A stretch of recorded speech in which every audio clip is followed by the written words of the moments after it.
mənəvi ağrı mənimlə razılaşarsınız ki, bəzən o qədər ağır, o qədər acı olur ki, deyirik ki, fiziki ağrı onun yanında nədir ki, heç nə. Və gəlin belə deyək də, məsələn, ağrı, acı, bu nədir? Bu bir hissdir. Düzdürmü? Ağır hisslərdir. Və dərd çəkmək isə nədir? Bu bir haldır, bu bir vəziyyətdir. Yəni bu videoda sizə göstərmək istəyirəm onu ki, necə insan əslində dərd çəkməkdən, fikir eləməkdən uzun zaman necə qurtula bilər bundan. Yəni bir də təkrar edim. Bunu aydınlaşdıraq özümüz üçün ki, ağrı, acı çəkmək bu bir hissdir. Dərd çəkmək, fikir eləmək isə bu bir seçimdir və bu bir vəziyyətli haldır. Düzdürmü? Məsələn, necə belə bir müqayisə edək. Məsələn, mənim ayağım bərk əzildi. Düzdürmü? Və ağrısı mənə acı verir də. Bunu mən hiss eləyirəm bu ağrını. Və həkimə gedib, məsələn, rentgen elətdirmək, yoxlatdırmaq ki, doğrudan bir orada çat varmı, nəysə varmı, burada gips qoymaq lazımdırmı, nəysə bir müalicə, bir sarğı falan lazımdırmı, ya yox. Bunu eləyirsən və sən orada nə olursan, müalicə olunursan, sağalırsan. Düzdür? Amma məsələn, əzildisə ayağım və mən deyirəmsə özümə, yox, qorxuram həkimə getməyə, ay bilmirəm mənə nə deyəcəklər, yox istəmirəm və nə edirəm, dözürəm. Dayanıram, sadəcə dözürəm, bu ağrıya səbr edirəm, davam edirəm. Bildiniz necə? Yəni ki, nə etdim mən burada? Bir seçimdir də, getmədim. Bir şeylər eləmədim. Yəni mənəvi ağrı da həmçinin, mənəvi ağrı sən hiss edəndə, sən nə edirsən? Sən burada ən birinci kökündə ibarətdir nədən mənəvi ağrı? Özünə yazığı gəlməkdən ibarətdir. Düzdürmü? Yəni özünə yazığı gəlməyi məsəl üçün kənara qoysan, sadəcə baxsan ki, bu ağrını hal-hazırda mənəvi ağrını nədən çəkirsən? Yəni bir sözlə özünün duyğularının müalicəsi ilə məşğul olsan, hal-hazırda da, yəni baxsan ki, mən bunu əslində bu dərd çəkməyin içində qalmaya da bilərəm, fikir eləməyə də bilərəm. Necə? Yenə də qəbul etmək ki, bu mən hal-hazırda özümə ancaq yazığım gəlmək ilə məşğulam və bu mənim həyatımı zorlaşdırır, çətinləşdirir. Əhval-ruhiyyəm korlanır, ya iştaham ola bilər ki, ya məsəl üçün ya artır, çünki duyğusal bir ağrı, acı çəkən insanlar bəzən ya iştahdan qalırlar, iştahı olmur və yaxud artır. Düzdürmü? Yəni ki, ya uzanırsan hədsiz dərəcədə çox adam var ki, içkiyə qurşanır, adam var, nə bilim, oturur gecə-gündüz hansısa bir kinolara, filmlərə, verilişlərə baxır, təki qaçsın da. Yəni burada nə edirsən? Sən burada müalicə etmirsən, sən burada özünə dəstək ola bilmirsən. Sən burada qaçırsan sadəcə, bastırırsan, qaçırsan, uzaqlaşırsan, görməzdən gəlirsən, görürsən, amma hələ bir şeylər etmirsən, düzdürmü? Eləyirsən, amma sənin əleyhinə işləyən bir şeylər edirsən. Amma ağrını, acını yəni hiss eləyəndə, sən görürsən ki, dərd çəkirsən, fikir eləyirsən və deyəndə ki, burada mənim özümə konkret olaraq nə edirəm, özümə yazığım gəlir. Mən bununla məşğulam hal-hazırda. Nə etsəniz, istəniz uzanıb qalırsınızsa, saatlarla, yəni depressiv hal kimidirsə, saatlarla uzanırsınızsa, uzun-uzun ağlayırsınızsa, kimlərəsə günlərlə şikayət eləyirsinizsə, nə bilim, ancaq sosial şəbəkələrdə vaxtınızı keçirirsinizsə, yəni burada çox o qədər konstruktiv şəkildə ağrınızla baş etmək yoxdur, düzdür?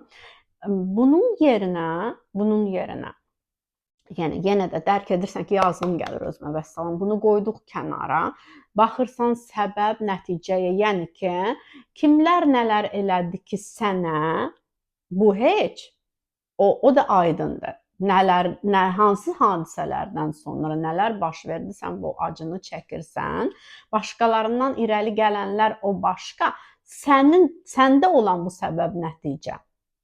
Yəni ki, sən nələr elədin ki, öncədən tutalım, bunlar baş verdi, sənin hal-hazırdakı reaksiyaların nədən belədir? Sən hal-hazırda nəyə ehtiyac duyursan? Hal-hazırda sənin ehtiyac duyduğun ancaq özünə yazığın gəlməkdirmi? Və sən bunu tutalım sürəcə bu sənə bir şeylər qazandırırmı? Sən ona baxırsan ki, hə, yox, nəticədə bax bir şeylər baş verdi. Mən nələrəsə yol verdim, bilmədim, anlamadım, xəbərim olmadı. Hər nədir situasiya, düzdürmü? Nə isə yanlış getdi, nə isə yolunda getmədi və nəticədə sən ağrı çəkirsən. Düzdür? Ağrı çəkirsənsə və mən bunu aradan qaldıra bilərəm ancaq o şəkildə ki, bunları aydın şəkildə hamısını görüm. Qəbul edim ki, baş verdi bu artıq və bu oldu. Necə o deyirlər, el içində olduğu ilə, məsələn, öldüyə çarə yoxdur, hə? Yenə də mən hər zaman bütün videolarımda deyirəm ki, hər bir pis təcrübədə, neqativ təcrübədə yenə də insana faydası var. Çünki bir çox şeyləri anlamış olursan. Yəni hər bir ağrı, acı nəticədə səni zəiflədə də bilər. Zəif bir insana da çevirə bilər uzun zaman, aylarla, illərlə. Ancaq özünə yazığın gəlməkdə qalsan, yəni başdan da necə deyirdim ki, bu bir haldır, bu bir vəziyyətdir, bu bir seçimdir. Sən yəqin ki, bunu şuurlu şəkildə seçmirsən özünə yazığın gəlməyi və dərd çəkməyi, düzdürmü? Bu şuursuzcasına, bu yəni ki, özü özlüyündən belə baş verir, amma nəticədə nə olur? Sən qapılırsansa özünə yazığın gəlməyə və sadəcə aydın şəkildə oturub bir analiz edib araşdırmırsansa, nədən bu reaksiyanı verdim, hal-hazırda niyə mən bu duyğularda ilişib qalmışam, bu duyğular mənə nə qazandırır ki? Düzdürmü? Burada ikinci dərəcəli biraz faydalar var. Hə, adamın özünə yazığı gələndə biraz özünə icazə versən, məsəl üçün işdən, gücdən aralanasan, hə, deyirsən, əşya eləməyəcəm mən bir neçə vaxt, hər şey belə boş yanaşacağam, bildinizmi necə? Yəni burada bəzi şeylərdən özünü məsuliyyətlərdən azad eləmək var. Burada ikinci dərəcəli fayda budur. Bir kimlərəsə şikayət edəndə onlar sənə, məsəl üçün, yazığı gələndə sənə dəstək olanda burada sən diqqət alırsan, burada sən qayğı alırsan, burada sən yəni ki, yenə də müəyyən bir boşluqları doldurursan. Düzdürmü? Amma nəticədə sənin ümumi götürəndə bu əleyhinə olur. Ümumi götürəndə bu əleyhinə olur deyə, demək ki, bu vəziyyət, bu hal, özünə yazıq gəlmək, bu yəni səni zəiflədən bir şeydir. Yəni həyatında ümumi baxaraq bu səni işində, gücündə də dal salır, düzdürmü? Bir şəxsiyyət kimi də sən, məsəl üçün, görünüşcə də ola bilər ki, artıq yəni ki, o qədər də yaxşı görsənmirsən, biraz rəngin, ruhun solub, yəni özünə diqqətin də azalıb, laqeydlik yəni yaranır da, düzdürmü? Burada bir çox şeylərə. Nəyəsə diqqət çoxalır, nəyəsə diqqət azalır. Və bu halda yəni biz deyəndə ki, mən, məsəl üçün, seçəndə onu ki, mən bunu sadəcə analiz eləyim, başa düşüm, anlayım, nələr baş verdi, əsasən mənə aid olan hissə, bu mövzuların içində mənim payım nə idi və orada özünü günahlandırmadan, qətiyyən özünü cəzalandırmadan, mənim üstümdə oldu, mən elədim, nələrdənsə özünü məhrum etmək, nəticədə, ay yox, mən heç yerə getməyəcəm, mən oturacağam, ancaq yəni dərd çəkəcəm, bu nə idi, mənim başıma gəldi falan filan. Yəni bu cür vəziyyətlərə yəni qapılanda nə baş verir? Yəni ki, yenə də bu insanı zəiflədir. Ona görə sadəcə hələ bir soyuqqanlı şəkildə bunlar baş verdi. Mənim, məsəl üçün, tutalım da, mənim filan addımlarımın nəticəsində tutalım, mən bu qədər mənəvi olaraq, məsəl üçün, zərər çəkdim, mənəvi olaraq zərbə aldım, düzdürmü? Və salam, bu addımlarım demək ki, mənim artıq imiş və yaxud az imiş bu addımların, hansılarsa, düzdürmü? Yəni bunları düşünəndə və bilirsiniz necə bəsitləşdirmək öz gözündə. Bəsitləşdirirsən, necə sən bəsitləşdirə bilirsən onu? O cür ki, yəni bundan mən bir çox dərs aldım, bir çox şey öyrənmiş oldum. Bu məni də daha da möhkəm etdi. Bildiniz necə? Yəni ağrını gözündə nətər böyüdür insan hər zaman, necə böyüdür? Əgər yenə də şikayətlərdir, daim özünü günahlandırmaq, kimlərisə günahlandırmaq, yəni bu proses belə davam etdikcə, yəni sən həqiqi mənada yenə də dediyim kimi hər tərəfli zəifləyirsən. Ola bilər fiziki sağlamlığın da fizioloji olaraq da zəifləyirsən, düzdürmü? Ola bilər çəki atırsan, çəki artır, yuxusuzluq olur və yaxud daim ancaq özünü yuxuya verirsən ki, nəyə görə yuxuya verirsən? Yəni qaçışdır da, bu da bir qaçışdır. Uzanmaqdır saatlarla, boş vaxtlarında, düzdürmü? Yəni ki, insan bir şəkildə nə edir? Self-harm deyək də, buna da özünə zərər yetirir. Düzdürmü? Özünə çöndərilmiş bir əslində aqressiyadır bu. Yəni sən daim özünə yazığın gəlirsə, bu faktiki olaraq və özünə yazığın gəlirsə, orada özünü günahlandırırsan da, kimlərsə də günahlandırırsan, özünü də günahlandırırsan, bir çox şeylər eləyirsən orada. Yəni bəsitləşdirmək o cür ki, sadəcə səbəb-nəticə əlaqələrinə baxmaq. Mənim payım burada nə idi? Və salam bir nəticə çıxarmaq, düzdürmü?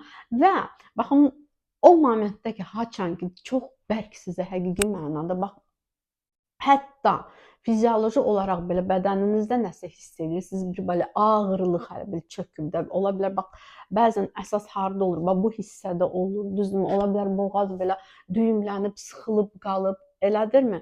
Yəni ki, insan bədəninin bir harasında da mədə tərəfdə ola bilər, olsun.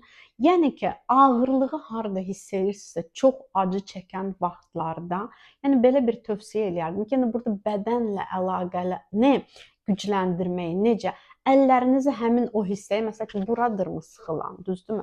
Bura qoyursunuz əllərinizi, iki əlinizin ikisini də qoyursunuz belə və çalışırsınız daxildən düz orada nəfəsinizi verəsiniz. Hələ bir içərdən nəfəsinizlə ora istini verib, oranı nəfəsinizlə hələ bilin şəfalandırmaq. Buradan əllərinizi qoyursunuz və o ağrınıza hələ bir sahib çıxırsınız. O ağrınıza hələ bir istilik verirsiniz də, onu sarıb sarmalayırsınız.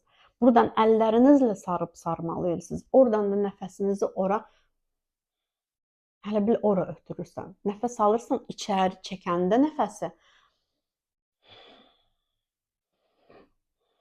Yəni içəri çəkəndə hiss edirsən ki, sən hələ bil düz ora verirsən nəfəsi. Yəni bu texnikanın özü də insana nə qədər rahatçılıq gətirir. Yəni ki, sən bədəninlə bütünləşirsən də. Yəni insan bunları edəndə, yəni görəndə ki, ağrı hissdir. Ağrıya verdiyim reaksiya bu mənim seçimimdir. İndi şuursuzcasına deyirəm olur. Yəni insan şuurlu şəkildə, hə mən dərd çəkməyi seçirəm, elə olmur əlbəttə ki. Amma bunu edəndə insan, hə dərd çəkirsənsə sən, bu sənə bu nədir? Özünü qoruma hələ bir instinkti burada zəifləmiş olur. Yəni özünü qoruma instinkti insanda, həyatda sağ qalma, güclü olma, bu instinkt güclü olduğu halda, özünü qoruma instinkti belə yaxşıdırsa, belə möhkəmdirsə, onda sən mümkün deyil uzun müddət özünə yazığın gəlsin.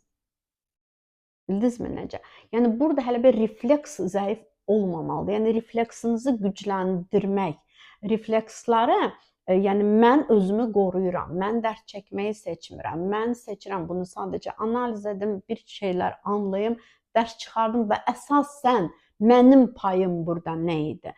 Mən nələrə yol verdim, mən nələri görmədim, nələri görməzdən gəldim, nələrə hələ bil özüm necə deyim sizə, şərait yaratdım, düzdürmü?